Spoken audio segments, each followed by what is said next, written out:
मेरे मजहब से न तौल मेरी वतन के लिए मोहब्बत, मैं सजदा भी करता हूँ तो ज़मीन चूमता।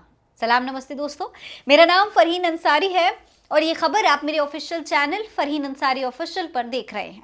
दोस्तों, सोशल मीडिया पर एक वीडियो है जो कि काफ़ी तेज़ी से वायरल हो रहा है।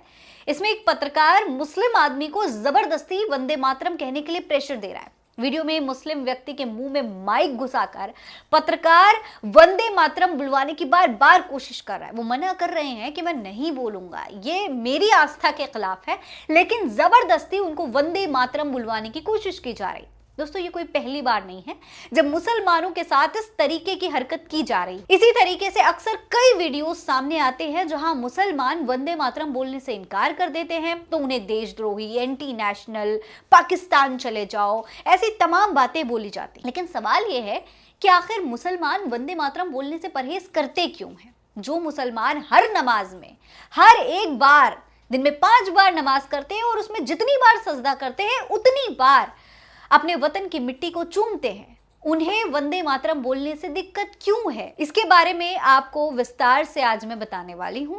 अगर आपको नहीं पता तो भी देखिए और पता है तो भी देखिए, आपको कई सारी नई चीजें जानने को मिलेंगी।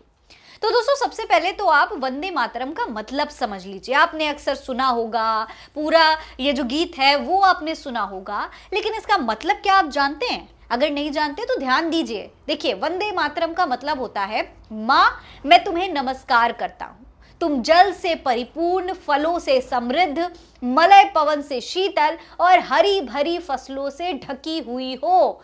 माँ मैं तुम्हें वंदना करता हूँ, तुम्हारी रातें चांदनी से उज्जवल और आनंद से भरी हैं, वृक्षों के पत्ते फूलों से सजे और सुंदर हैं, तुम हंसती मुस्कुराती, मधुर वाणी बोलने वाली, सुख देने वाली, वरदान देने वाली माँ हो। माँ मैं तुम्हें वंदन करता हूँ। वंदन यानी कि तुम्हारे सामने झुकता हूँ, तुम्हें नमन करता हूँ, ये होता है इसका मतलब। अब देखिए, समझिए इस बात को। मुसलमान का क्या मतलब होता है? मुसलमान का मतलब ही होता है कि एक ईश्वर को मानने वाला। मुसलमान किसी देवी, देवता, इंसान या किसी और चीज की वंदना नहीं करते।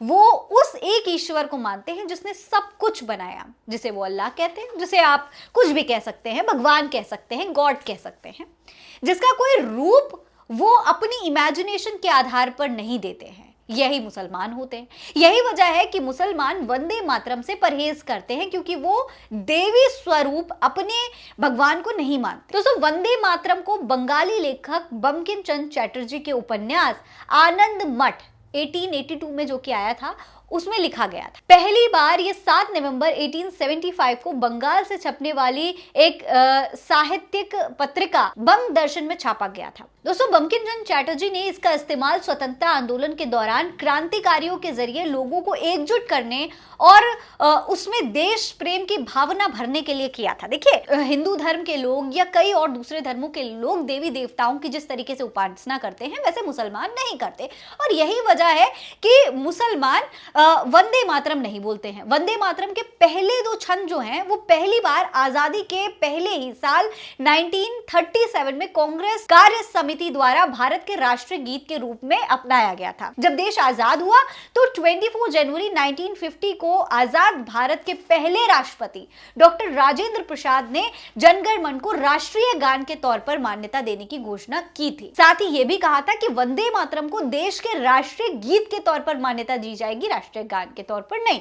हालांकि देश के मूल संविधान में राष्ट्रीय गीत के तौर पर वंदे मातरम का कोई जिक्र नहीं है। यानी कि अगर हम इसे इनकार करते हैं गाने से, तो यह हमारे संविधान का किसी तरीके से अपमान नहीं है। लेकिन संविधान के आर्टिकल 51A के मौलिक कर्तव्य में कहा गया है कि देश के नागरिकों से देश के संविधान, राष्ट्रीय ध्वज और राष्ट्रीय गान का सम्मान करने की उम्मीद की जाती है। हालांकि यहाँ भी राष्ट्रीय गान के तौर पर वंदे मातरम को कोई जिक्र नहीं किया गया है कि भाई वंदे मातरम आपको गाना ही है।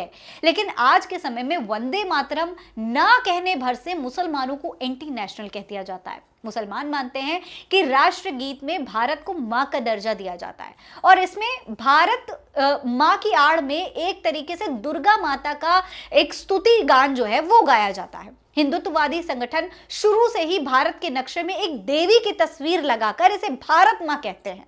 और मुसलमान अपने देश का सम्मान तो करते हैं, लेकिन किसी देवी देवता की आराधना नहीं करते। सबसे बड़ी बात यह है कि सुप्रीम कोर्ट ने अपने एक पुराने फैसले में कहा था कि किसी भी व्यक्ति को वंदे मातरम या जन गण मन गाने के लिए बाध्य नहीं किया जा सकता, क्योंकि ये एक व्यक्तिगत आस्था है और अभिव्यक्ति की स्वतंत्रता का मामला है। सर्वोच्च न्यायालय ने कहा था अपने फैसले में कि राष्ट्रगान या फिर राष्ट्रगीत का अनिवार्य गायन धार्मिक अधिकारों का अतिक्रमण नहीं कर सकता है। दोस्तों, देश का सबसे बड़ा मुस्लिम इदारा दारुल उलूम देवबंद भी इस मुद्दे पर फतवा जारी कर चुका है कि वंदे मातरम का उच्चारण करना एक मुसलमान के लिए ठीक नहीं है। यह उनके एक अल्लाह और उनके इबादत के सिद्धांतों से टकराव पैदा करता है। मदरसों में वंदे मातरम लागू करने और इस बहाने मुसलमानों को जबरन टारगेट करने पर मौलाना शहाबुद्दीन रिजवी ने कहा था कि यह जरूरी नहीं है कि वो वंदे मातरम गाएं, वो तभी देशभक्त कहलाएंगे, और जो ना गाएं वो देशभक्त नहीं होंगे। वंदे मातरम कोई तराजू नहीं है जिससे किसी की देशभक्ति को तोला जाए। उन्होंने कहा था कि हमारे दिलों में देशभक्ति कूट कूट कर भरी है।